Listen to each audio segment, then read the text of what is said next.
Dear students, आज हम बात करेंगे जॉब दावा पे, जिसको रिटन स्टेटमेंट कहा जाता है।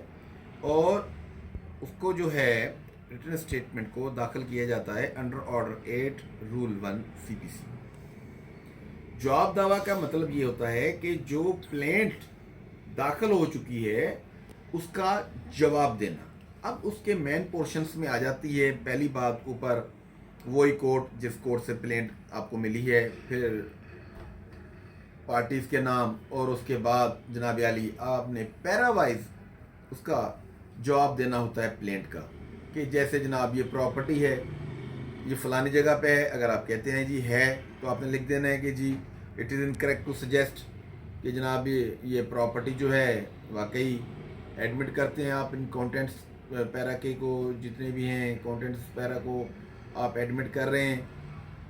और अगर आप एडमिट उस पैरा के कंटेंट्स को नहीं कर रहे तो फिर आप उसकी वजूहत भी लिखेंगे कि आप क्यों नहीं कर रहे।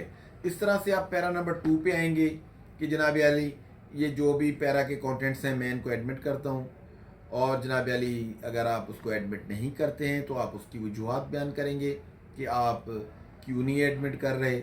अगर किसी भी पैरा को आपने डिनाई किया और उसकी वजूह नहीं दी आपने कि आप डिनाई कर रहे हैं तो क्यों डिनाई कर रहे हैं, ये अगर आपने नहीं लिखा तो वो आपके एडमिशन में ही कंसिडर की जाएगी। और उसके बाद जनाब अली उसका वही आ जाता है, वेरिफिकेशंस आ जाती हैं। उसके बाद अगर 39 की एप्लीकेशन है तो जनाब उसके आपको ऑब्जेक्शंस देने पड़ेंगे। तो ये होता है जवाब दावा। इसके अंदर एक और पोर्शन होता है जिसको हम कहते हैं काउंटर क्लेम।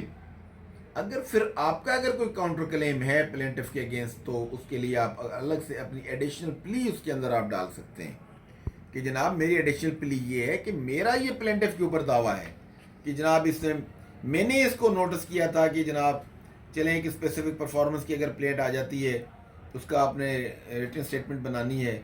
तो अगर आपके क्लाइंट ने डिफेंडेंट ने कोई लीगल नोटिस दिया हुआ है कि जनाब फलाने टाइम पे हमने इसकी फुलफिलमेंट करनी है आपके पहले एग्रीमेंट की, तो मैं आपको लीगल नोटिस दे रहा हूँ या नोटिस दे रहा हूँ कि फलाने टाइम पे आप अपने पैसे तैयार रखिएगा। मैंने इसको जो है अपना नोटिस किया था कि मैं फलाने टाइम के ऊपर मैं रेडी रहूँगा। ये चीज़ें मैं अपनी डॉक्यूमेंटेशन मैंने अपनी पूरी कर ली हुई है, सेल्फ सर्टिफिकेट वगैरह ले लिया हुआ है। तो आप फलानी डेट पे अपने पैसे ले करके आप सर रजिस्ट्रार के ऑफिस में आ जाइएगा, मैं आपके हक में बयान दे दूंगा। तो ये नहीं आया। अब आपका काउंटर क्लेम ये बन रहा है कि जनाब मेरी इसने इंसल्ट कर दी है, मेरी जो इज्जत को जो है पामाल कर दिया है कोर्ट में मुझ पर केस डाल के, अब मुझे इसके ऊपर जो है इतने डैमेजेस भी मुझे लेकर दिए जाएं।